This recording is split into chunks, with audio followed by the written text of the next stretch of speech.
आज सुबह स्कूल जाते हुए शज़ेब ने एक ऐसी बात की कि जिससे मैं बहुत हैरान हुई और मैं खुद सोच में पड़ गई। क्या आप लोगों ने कभी गार्बेज मास्टर के बारे में सुना है? आपने भी नहीं सुना होगा तो ये सुनिए। वो क्या होता है बेटे? जब हम टूल्स पिक अप करते हैं और हम गार्बेज को सकते हैं तो फिर हमें ये स्टिकर मिलता है टीचर से। तो अच्छा, स्टिकर मिला था, हैप्पी हुई थी वो आपसे और आपको गार्बेज मास्टर की वजह से? जी।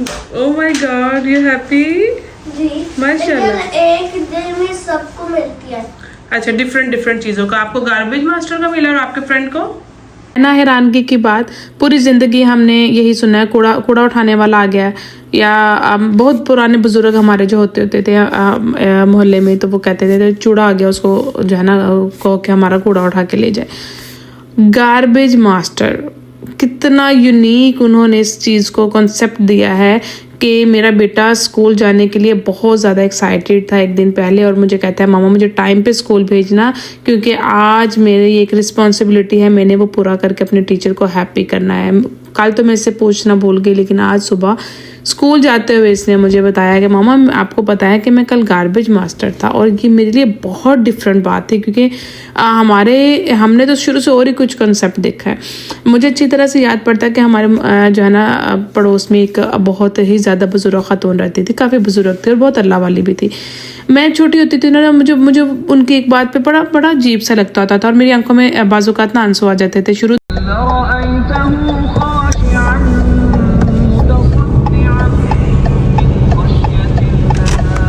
उनके घर में कभी भी काम करने के लिए जो है ना कोई लेडी आती थी, ख़ास तौर पे उस टाइम पे नॉन मुस्लिम ही ज़्यादा इस तरह की चीज़ें करते होते थे, तो वो बड़ी हकारा से उनको देखती होती थी और कहती थी कि हालांकि उसको खाने पीने को भी देती थी, ये ऐसे नहीं है, उसकी हेल्प भी करती थी, सारा कुछ करती थी, मगर कहती थी कि इसको कहना कि मेरे बर्तनों को हाथ ना लगाए और हमारे खाने पाने वाले चीज़ों को हाथ ना लगाए।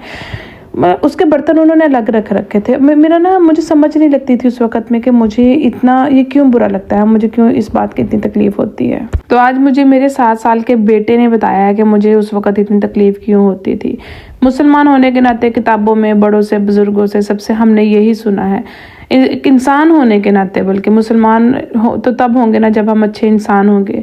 हमने हमेशा यही सुना है कि किसी भी इंसान को किसी पे कोई फ़ौक़ियत हासिल नहीं है, अगर फ़ौक़ियत है तो वो सिर्फ़ तक़वा की बुनियाद पर है।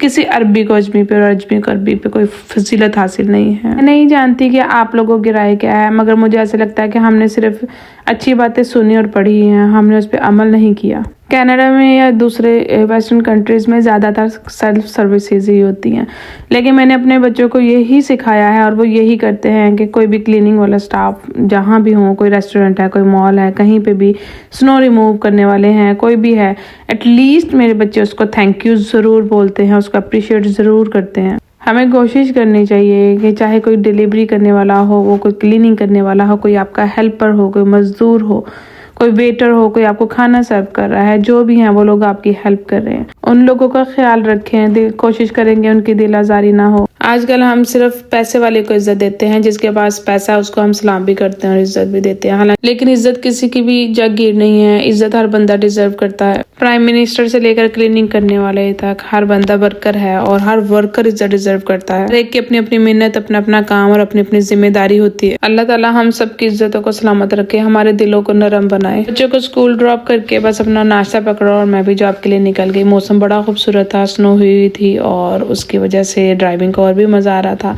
बाहर तो निकलो तो बहुत ठंड होती है, लेकिन घर के अंदर बैठ के या गाड़ी के अंदर बैठ के बाहर का मौसम बहुत ही सुहाना लगता है। खुश रहिए और अपने इर्द गिर्द भी खुशियाँ बखेरिए, अपने दुआओं में याद रखिएगा। इंशाल्लाह मिलते हैं नेक्स्ट व्लॉग में, तब तक के लिए अल्लाह हाफिज़।